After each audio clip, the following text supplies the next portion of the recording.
right, welcome back, everybody. I hope you had a chance to go get some coffee. That's what I did.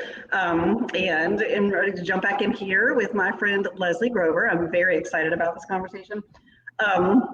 We're going to be talking about demanding, like demand, which in demand is our theme. What does it mean to demand change? How the ways that we demand change is because we're going to talk about storytelling. Because Leslie's one of the best storytellers I know, like both personally, and then also teaching other people how to connect with their stories. I've also seen her do this in action, even with people who didn't think they were storytellers. They told themselves that wasn't what they did, and she still manages to get them like to see themselves in a different way. And I'm very, very excited to have her joining us today. And her cat. I told her the cat needs to be here.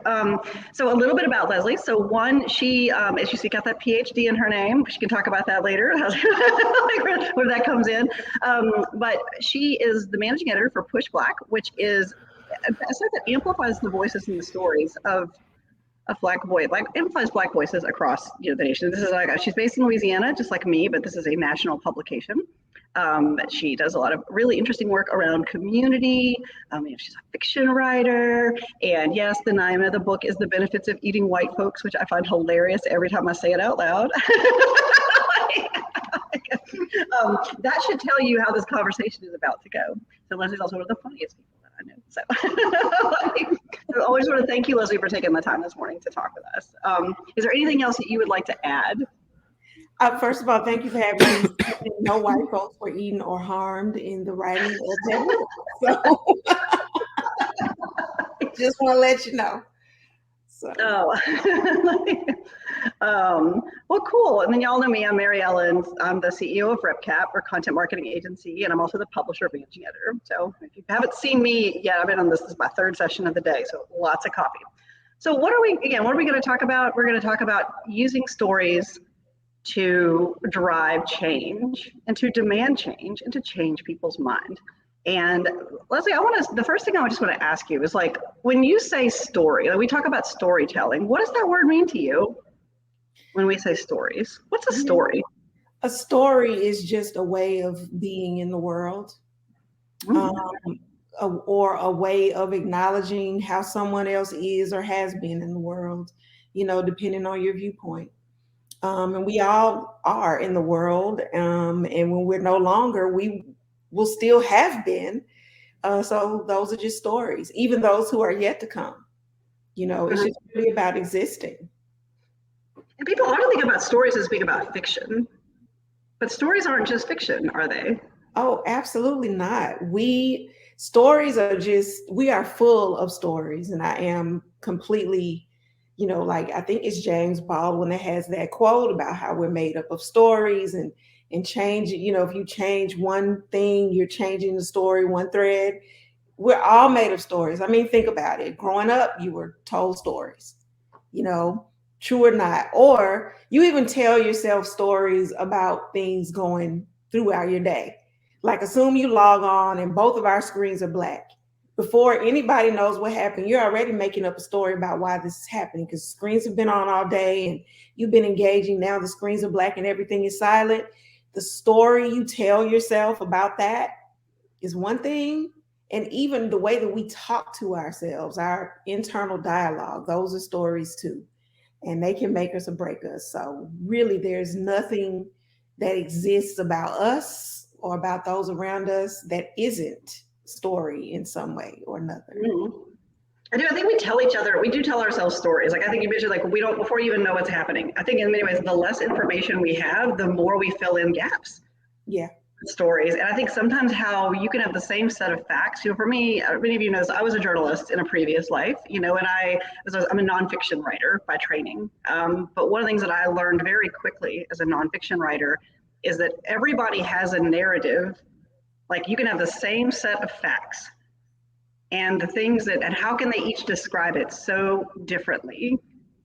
And that the story is how, like it's that connective tissue between those facts that they have from their perspective. And that it really makes a difference in what you describe as what happened. It just blew my mind. It's like I didn't look at it one place and I think I understood it. And then I would go talk to another person that saw the same thing happen. I walk away with a totally different perspective. By the time I got to like the fifth person, like then I felt like I started to understand most likely what had happened. So I really felt like I knew less and less with every passing thing. And I think a similar thing sometimes happens to me even now in my consulting work. It's like I will interview 5 people that work inside a place and think that I understand what's special about them and like the story. But I can, as soon as I go talk to a customer, my mind's probably going to change. Mm-hmm. Every customer has a different thing. Everybody that participates in a community, like in some way has a different story. And I think in some ways, as I'm saying this out loud, I'm realizing that what is a community if not people who agree on the story? Who agree or who sometimes disagree too. We can sometimes disagree, and I think that can be a community too. Mm-hmm. I think one of the most underrated, when people, I used to be an academic, I'm a recovering academic, and, we are so full of ourselves. We come up with these theories and how things ought to be. And when they don't quite match, now we've got a publication. Now we've got a curiosity. But I want to say that one of the things that I love about academia is ethnography and being part of your own story and remembering that you're a part of the community too, and your intuition matters. Mm-hmm. And the feelings that you have that are indigenous to us all being humans, they inform our stories too. If we allow them to. I think sometimes I was trained as a journalist in my undergraduate years, but in my, years as I got into academia, academia tries to be so objective, and really that's just rubbish, isn't it? Right. Part of it at that moment, part of what happened in that moment. Like, yes. That's it. Although the thing about academia has its own set of stories, though, is always when you were describing that, there's a saying I always heard, which is like, why is academia so cutthroat? Because it is. It's so cutthroat. Yes. The punchline of the joke is because the stakes are so low.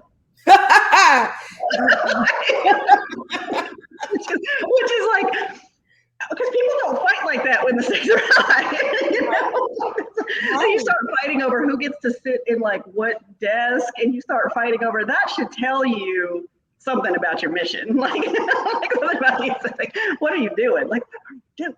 I was disillusioned. I'm not gonna pretend. I was disillusioned, but you know what? It also taught me a valuable lesson about academia and stories, and how much power the academicians have over the stories that we have about society that they kind of take for granted, that I once took for granted.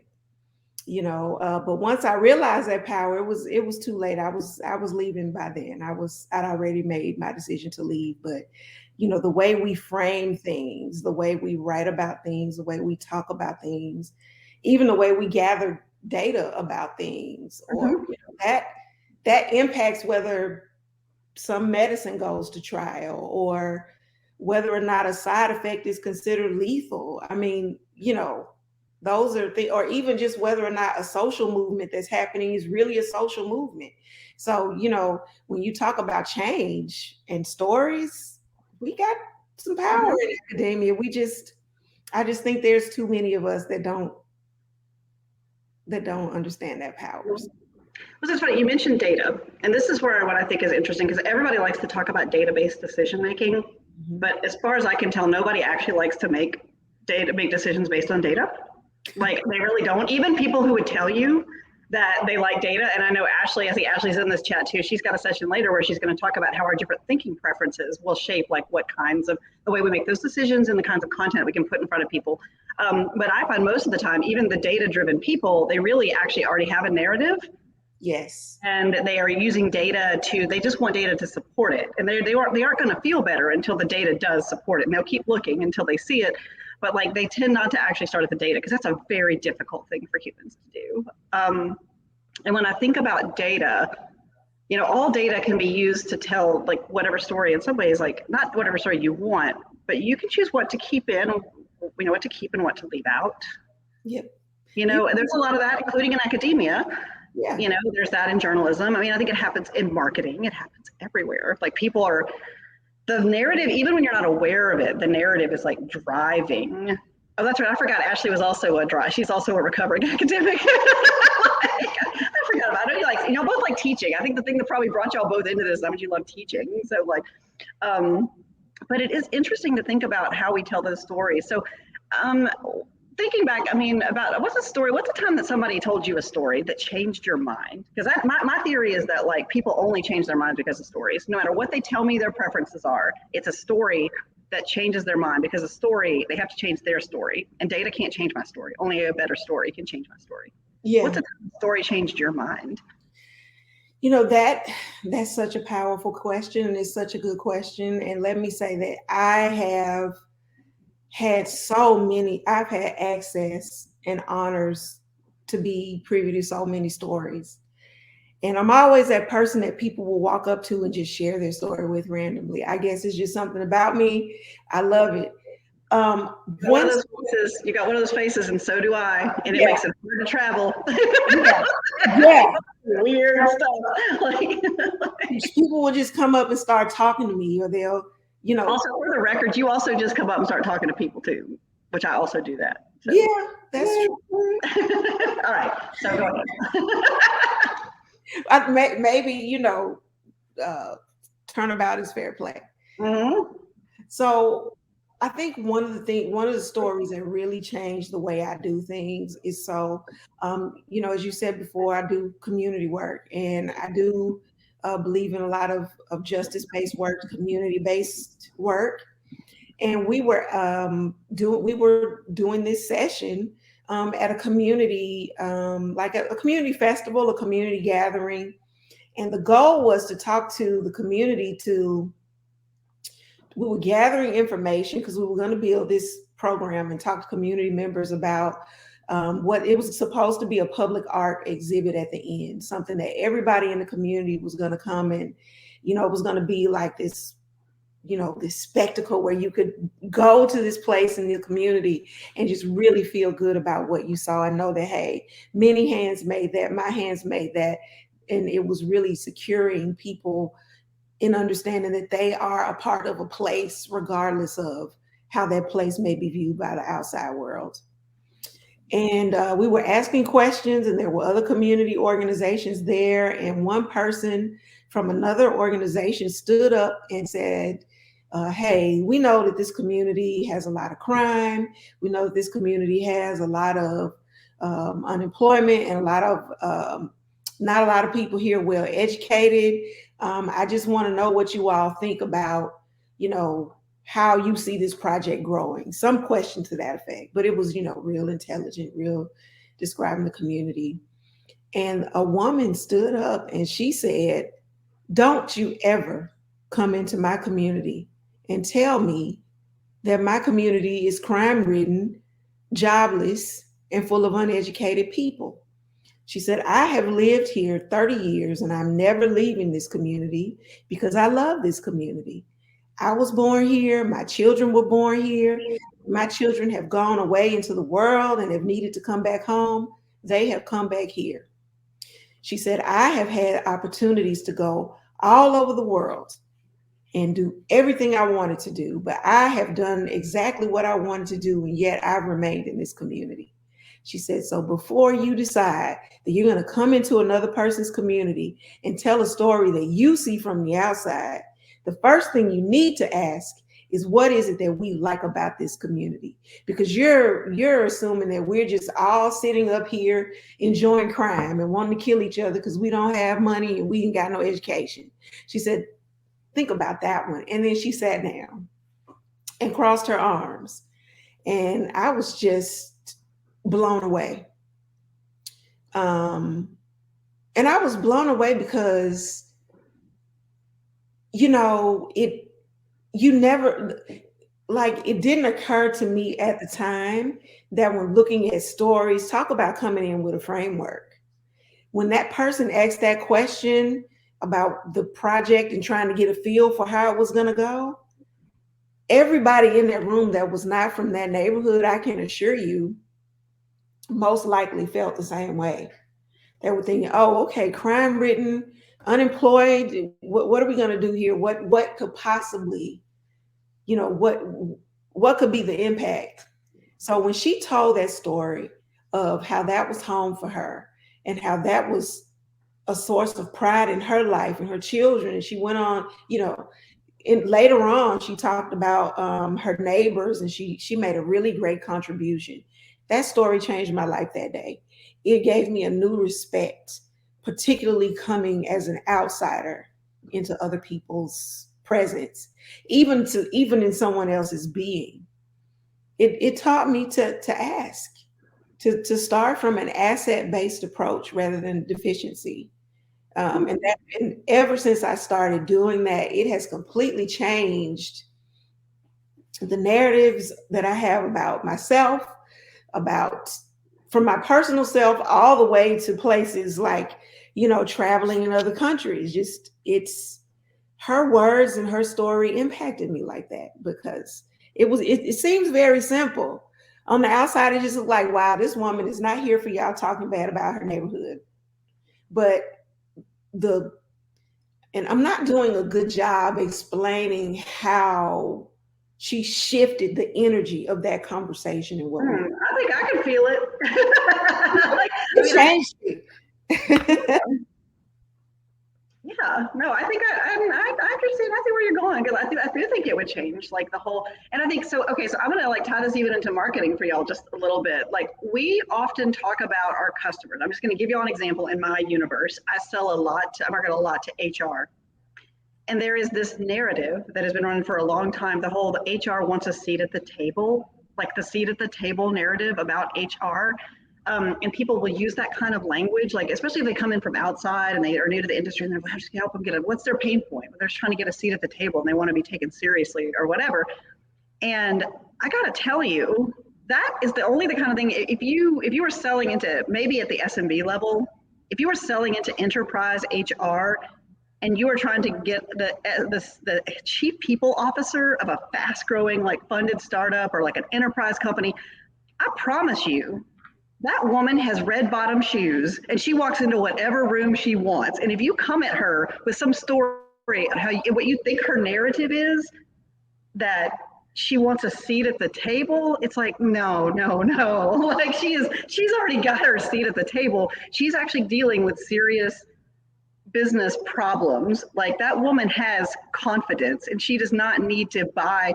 If you try to sell to her with that sad little story, she's not even going to take your call. Like, do you know what I'm saying? Like, I feel like this is one of those, like, who do you think who is she, the reality of like her story about herself, and it's mostly a woman, and like who you seem to think she is are when this is very, very, very far apart. Like, because the way that you have to be as cool as she is, right? Like, you got to be where people are in their stories if you're going to try to like get them to give you money. Like, you're not going to get me to come. That's not her real problem. Does that make sense? That's just like one of those, when you were describing that, I thought about that the same way. I've seen that happen. Like, people come in and they're like, well, I'd help to get a seat at the table and take this seriously. And she was like, who told you I wasn't taken seriously? I'm not taking you seriously is what's happening right now. Listen, that reminds me. So my first real job, I was really lucky.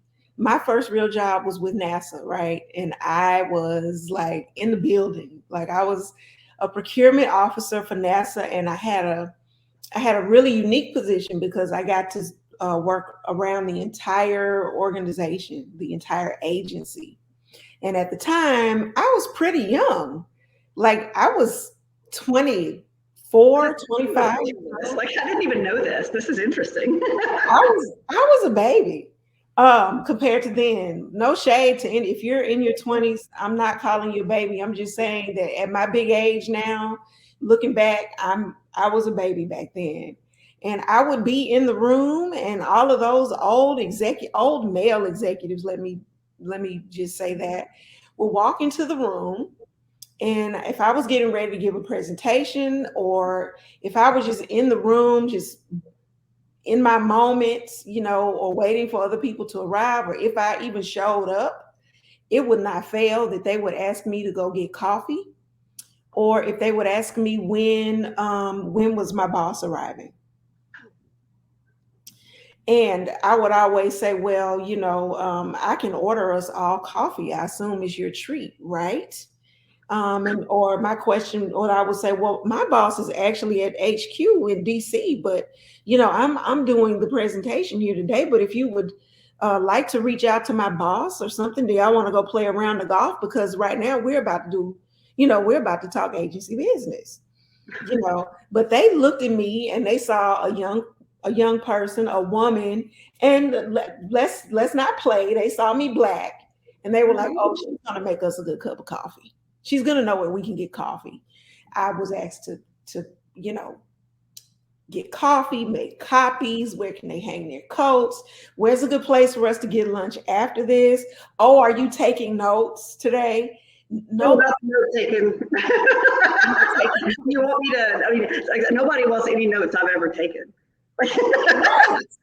You can't read them, but yeah.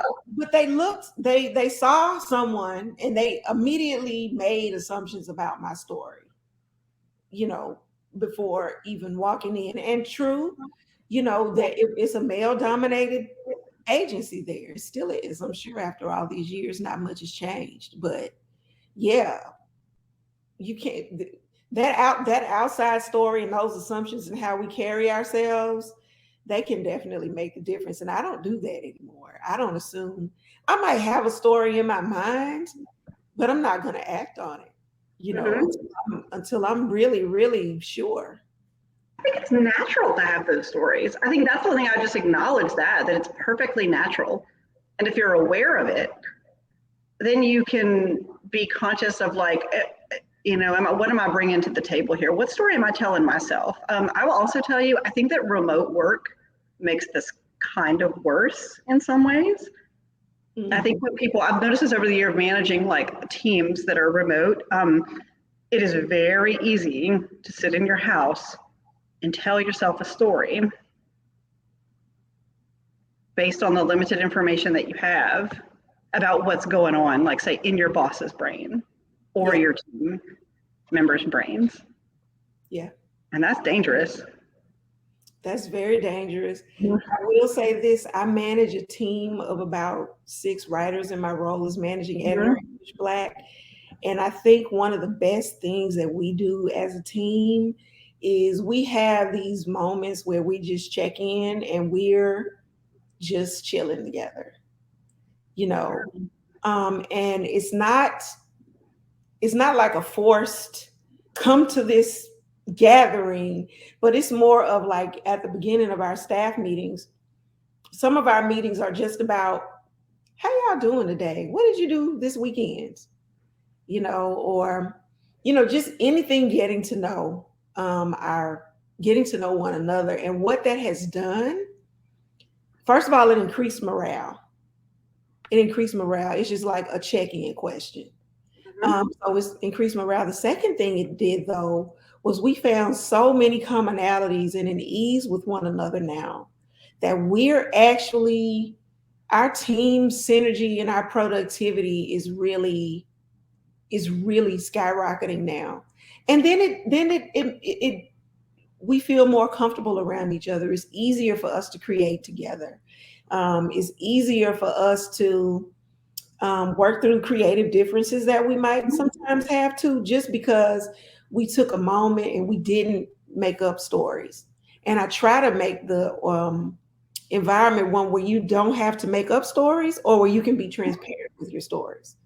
Like the other day we were working on this project together, and I personally was getting sick of the project. I'm just going to put it out there, but I'm not going to say what it was. I was getting sick of it. And so during our staff meeting, I was just, how are y'all doing? What do y'all think about this process? I said, I'm going to be transparent. I'm kind of tripping because I'm tired of seeing y'all use M dashes and exclamation points. I feel like you're doing it too much. I know it's nitpicky, but it's really just not sitting well in my spirit. And I had to let y'all know. The team started cracking up. And we started being able to talk more about other more serious things, although that I don't like M dashes. Let me just say that. But it I was love very, it, dashes. My ADHD brain thinks that they're the perfect punctuation mark. I can just imagine I'd be writing, you'd be cutting it out, I'd be writing it. I have a writer. I love her dearly. Today, I was editing one of her stories just for content, and I counted 6 M dashes. I was like, I can't do it. I'm about to call a moratorium on M dashes, but I know. I was like, yes, like I can cram more things in a sentence. Like it also matches how I talk. But yeah, I also think you have to use them with restraint, like exclamation points. You only get one per piece. You get one. That's what I can't deal with, exclamation points. Yeah.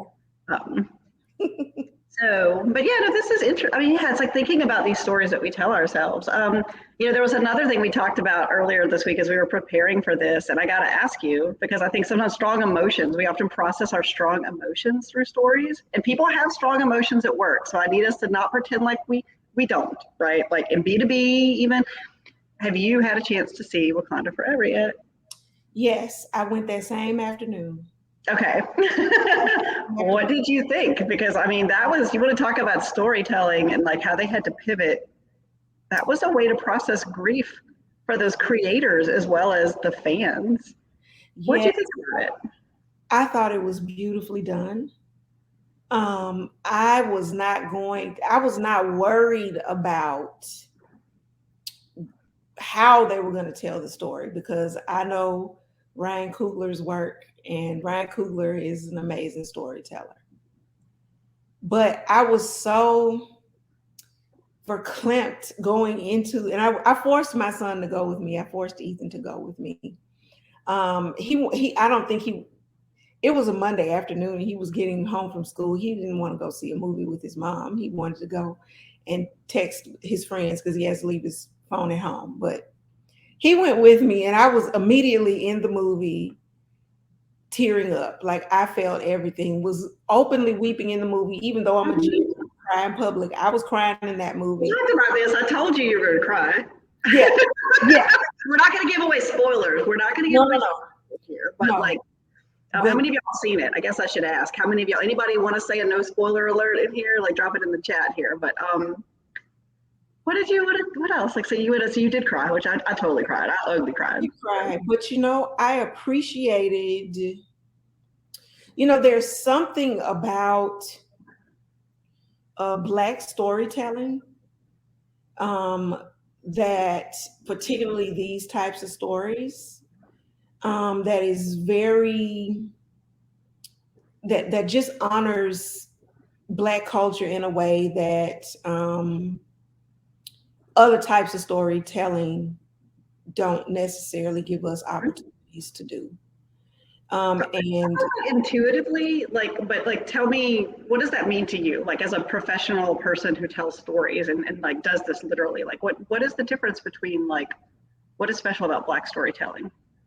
Black storytelling, and I can only speak from like the Black American Southern storytelling tradition, the tradition of someone who comes from an ancestral background where enslavement was, a huge part of that background, and where discrimination and oppression and lots of all the nuances that go along with those things still are part of the story.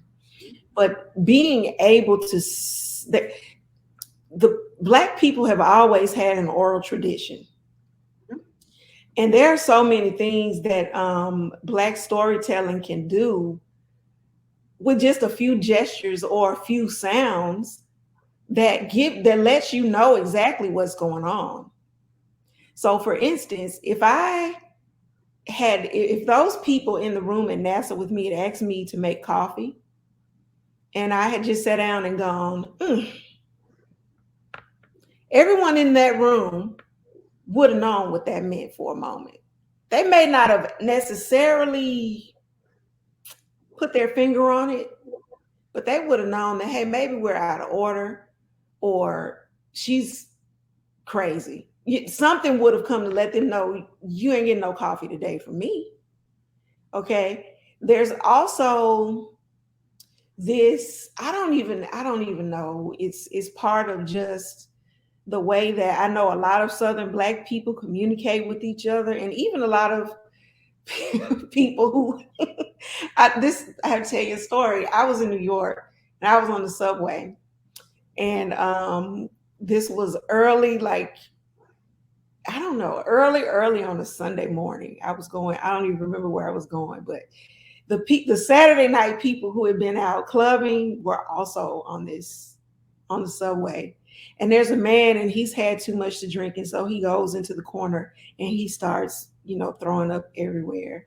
Excuse my reference to that, but throwing up everywhere. This the only so in this there were only it was me and another Black woman. And without even knowing it, we just kind of looked at each other like, with this man throwing up. And that conversation communicated to us so many different things. Like I knew she was like, that conversation to interpret meant, girl, you see this dude throwing up over here? Yeah, I see him throwing up. It's a shame he can't control that liquor, huh? Yeah, it's a shame. If you need to move, then you can come over here and sit by me. Okay, I appreciate it, girl. Oh, look, it's something by your foot. You want to move now? I think I'm gonna move. Just that look, and to get back to the movie, the things that happened in the movie, the mannerisms, the gestures, the responses to things, this is not a spoiler, but it's a description of the young college student and the way that she's carrying herself and the way that when she's approached, by the people from Wakanda. There's this whole exchange that just honored Blackness so much and honored Black culture so much that I was really grateful to see that on screen, because we don't see a lot of that on screen. Mm-hmm. And I was really grateful about the conversations that as the movie went on, how I think the movie humanized, though movies like that, and particularly that Black Panther movie, serve to humanize Black people and the Black experience. Mm-hmm. It also strengthens the understanding of Black culture for Black people in a way that we necessarily don't get, because we cannot all of us cannot trace our ancestral roots to mm-hmm. exactly where we came from in Africa. But there's something about the traditions that were shown in that movie that somehow just felt like home, even though Wakanda is a fictional place. Mm-hmm. So I appreciated that. In terms of the plot and in terms of how the story was told, it was absolutely beautifully done. It's good storytelling. I enjoyed it. I felt, for me, Chadwick Boseman was a lot more than just an actor. I have some connections to him in other ways that made me feel like I really knew him than more than just from Black Panther, but in terms of his activism, in terms of his life trajectory, and in terms of a lot of activism and change that he demanded through his storytelling. You want to talk about demanding change through storytelling. There were certain roles he took on purpose, certain things that he did. And so I've still been grieving him because we're close to the same age. And for me, that's part of a generational thing for me too. So I was really still grieving when I went to see that movie, and it helped. It was, mm-hmm. It was great. It was good. I think they explicitly made it about grief. And again, no spoilers here for y'all, but like there's a moment in there where they talk about grief, and they talk about this should not surprise you. Like they talk about, they talked about this. There's actually this moment specifically where two of the characters are talking about, T'Challa's death. And it's like one of them is being very like, well, I don't want to talk about that, whatever. And she's, the other character says, Jenny, she's like, you just got a story that you're telling yourself. And she's like, well, is the story that you're telling yourself making you feel better about your brother's death? And then that was what I thought was really like that moment. It was like, are we telling ourselves, the stories that we tell ourselves can be incredibly counterproductive or very freeing. Like she was the character in the question, she's very a scientist and she's very analytical and very hard and like, and her, the other characters, well, but I mean, you're telling yourself a story now, but it's making you feel a lot worse. Like, so why don't you try a different story? And I also thought of something else as you were describing this being like, because this is a primarily Black cast, producer, director. There is a difference in the way that white people tell Black people's stories, and the way that Black people tell their own stories. Yes. And you can feel it. Who is centered? Who is the real subject? What is the real thing that you're like? They're night and day. And to me, I agree. This felt like this was Black art to me. This did not feel like when a white person could make that movie and ruin it. Just because it is a different sensibility. Yeah. And it didn't feel othering to me. It didn't feel, I felt like truly, I mean, I agree. Sometimes I don't know what the subtleties of it are that made it that, but it definitely felt like, I agree. It was Black storytelling. What I appreciated is that the movie didn't code switch. There's a history of Black people being killed for living and telling their stories in front of white people. I mean, there was a time that you could get killed if you laughed at a white person, if you talked back to a white person. Like it has not always been safe for Black people to tell Black stories. And this movie told Black stories without respectability politics. It told it without fear of retaliation from the white gaze. And it also brought in the story of other non-Black characters in a way that was so beautifully done, again, to tie back to that through line about grief.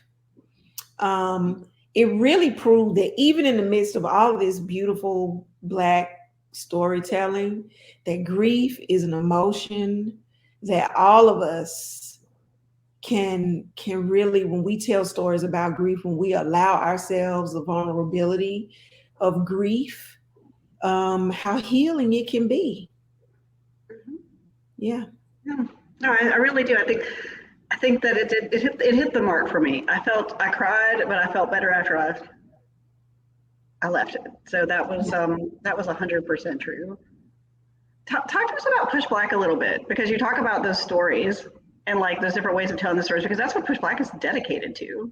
Yes. Hearing those stories, because there is no one common, I mean, there's common threads, but like the black voices and Black stories cover a lot of things. I think sometimes what filters in and becomes acceptable in white media, mainstream white media, is often a pretty narrow window of what gets made.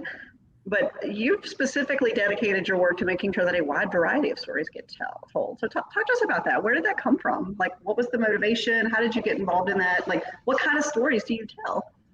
Well, we tell Black history stories, and we tell stories around prison, imprisonment, and things that affect the Black community at PushBlack. We know that that history is not, the history that we're taught in schools is not inclusive at all. And Black history is so much more than enslavement, Martin Luther King and Rosa Parks. So much more. And as storytellers at PushBlack, one of the things that we do well, our bread and butter, is beautiful storytelling around the Black experience globally. And also experience around anti-Blackness, because anti-Blackness isn't just, anti-Blackness can be held anywhere by anybody, even other Black people. So it's not just storytelling about, well, this is what happened when white people did this. It's not that type of storytelling, but it's stories that uplift Black people. It's stories that uplift Blackness, and it's stories that you absolutely would have. All right, Miss Girl. This is Miss Girl. She's walking across.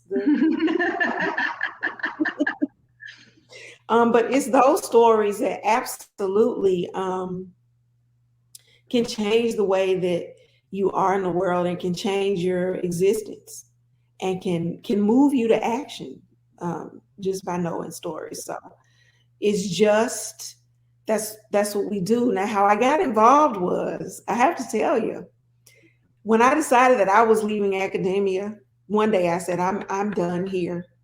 I don't know what I'm doing next, but I am done here. I know that PushBlack had a writer's opening, and I know I can write, but I'm like, but can I write that? You know, because I'm a creative writer and I write, you know, research and ethnographic studies. But I said, you know what? I'm going to send them my writing samples and we're going to go through this process. And sure enough, I got to this interview with them and I remember reading the room and I could tell that they liked me as a person very much. And I could tell that they thought that I was really smart, but I know that the thing that the story I told myself was like, they're thinking, okay, here's this woman coming in here with all of these degrees and all this experience. She might not be willing to do this.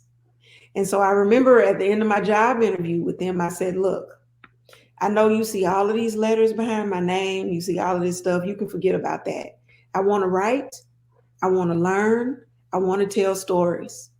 And I absolutely want to better understand the history of Black people and how we move in this world.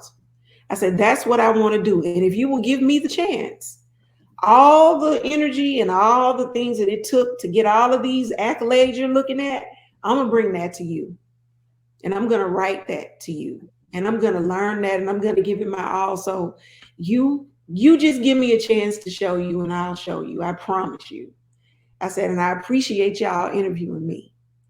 And then I got off the call with them and I thought, Lord, Leslie, what have you done?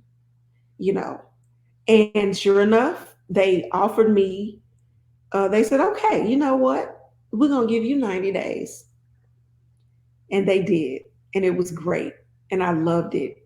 And and apparently you can see they also enjoyed my work because I started as a writer and now I'm managing editor. And it was the decision to write and just tell stories and to get back to the human side of myself and just be able to learn and tell stories and now be in a position to teach and influence other writers is just an honor. It is such an honor to be trusted with other people's stories and to tell stories. Like it's such an honor to be, and I get paid to be a storyteller too. Oh my gosh, you know, it's a beautiful thing. Yeah. Yeah, it is funny. It is an honor to hear people's stories. I mean, I know you and I were joking at the beginning about how people just come up and tell us stuff, but I wouldn't have it any other way, honestly. Like, I mean, when I'm interested, I'm like, ooh, what happened to you? Oh, no, hold on, like, you know, like, and then you can figure out like the pieces of it, you know. I actually wouldn't want to have it any other way. No. So if y'all have questions, we can move into actually, if y'all have questions, start dropping them in the chat. I actually have one right now, and it says, hey, Leslie, I love horror, and I'm curious what you think about Black horror films and their power to demand change in storytelling. I think horror has always made space for historically marginalized groups, and it's part of its power as a genre, which I would say our best horror filmmaker right now is a Black man. So that's, like, I think, are you into horror? I am so into horror. And a secret is that when I was a younger, like a baby, like I've been writing before I knew what writing was. I wanted to write horror stories. I was obsessed with Stephen King and I wanted to write horror stories. Even though I didn't, I just mostly read it. Let me say that Jordan Peele, can we call him too? I'm sorry. I'm like, can we name drop? I love him. Jordan Peele, let's talk about, because I mean, obviously we have to talk about Jordan. That's why I just said we talk about Jordan Peele. Like, is anybody making better scary movies than Jordan Peele? Like, I don't think so. But he does it with such a social awareness and a nod to, you know, I love, you know, Rod Serling too. He has done that in such a way that, you know, Jordan Peele has taken that to the next level. He has normalized seeing Black people in horror films being Black.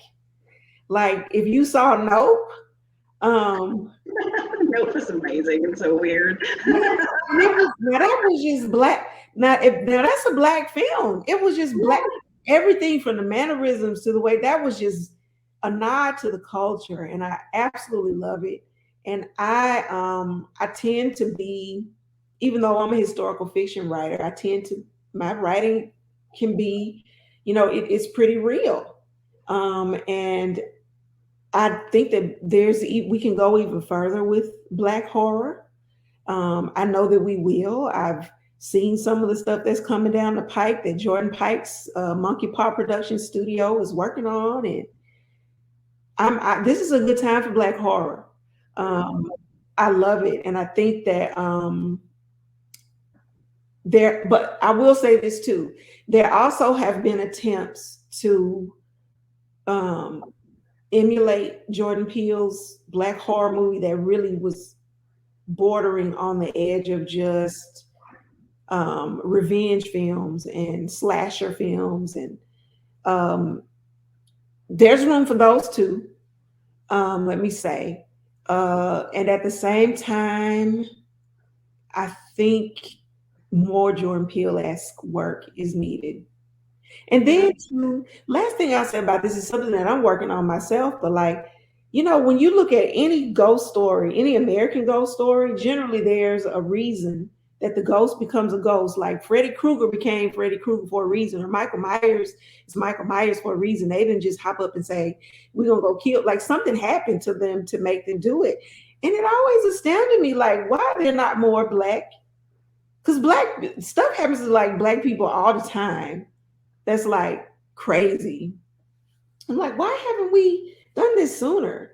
Like, if you think about police brutality, like, why isn't there like a black person that was brutalized by police, has come back from the dead and jumps in and like, I don't know, does something to people when there's an injustice in law enforcement or messes up a lawyer's case? I don't know, whatever. But it's like, why aren't there more black ghost stories based on the traumas that happen to black people? Because people want to hide from real trauma, like in these stories. Like you described that reminded me of a weird conversation I had years ago when I first moved back to Baton Rouge, in which this woman was talking. She said something about how there was some plantation, like the Myrtles.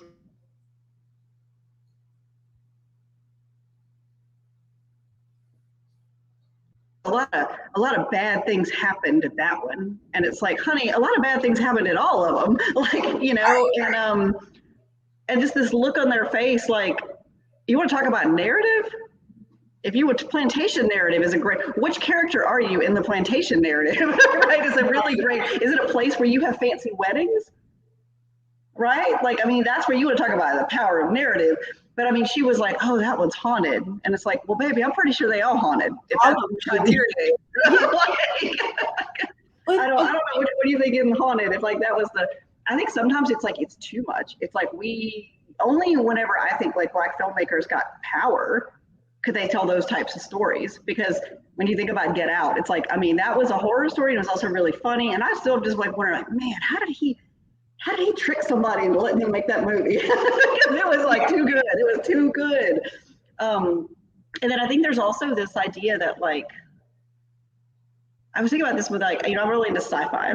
So horror is not my thing. I'm really into sci-fi. And I think about black friends that I have that are also really into sci-fi. And there's this idea that like, they're not supposed to be like, what is black culture? And that it doesn't include these like genre things.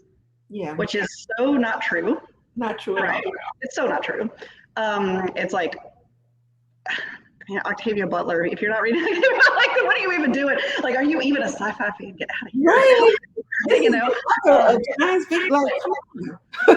I mean, it's like, what do you think that like, I think that we put people in these boxes. This happens with minorities, right? Of all, not just the black experience, but it's like to be able to break through. I mean, in some ways I consider success as like the day that we can have black directors make mediocre horror films and still keep getting them funded. Yeah. Right. Like you shouldn't have to be Jordan Peele to get your movie made. Yeah. but like to be able to have like to have that freedom to like, yeah, you can like sci-fi, yeah, you can like fantasy, like you don't only have to like this what we consider Black movies. Right. Like you can make movies in all genres, and you can tell stories and write novels about all genres. You're not limited. I mean, I'm kind of, this is where I'm starting to kind of, you got me thinking about a bunch of different things here now, but like, who decides which stories are Black stories? And obviously Black people should get to decide that. I agree. And, you know, if you read the credits of these films and these stories, you see lots of well-known Black people with money, and they have just put their money together and they have said, doggone it, we making this film, you know. And it takes that. And to your point about the day when just you can be Black and mediocre and still have your film made. There was an interview that Toni Morrison did with Charlie Rose. Is that his name? That I think I'm wrong. Right. I mean, he exists. Yeah. And I used to watch this because my parents growing up, we couldn't watch anything except PBS.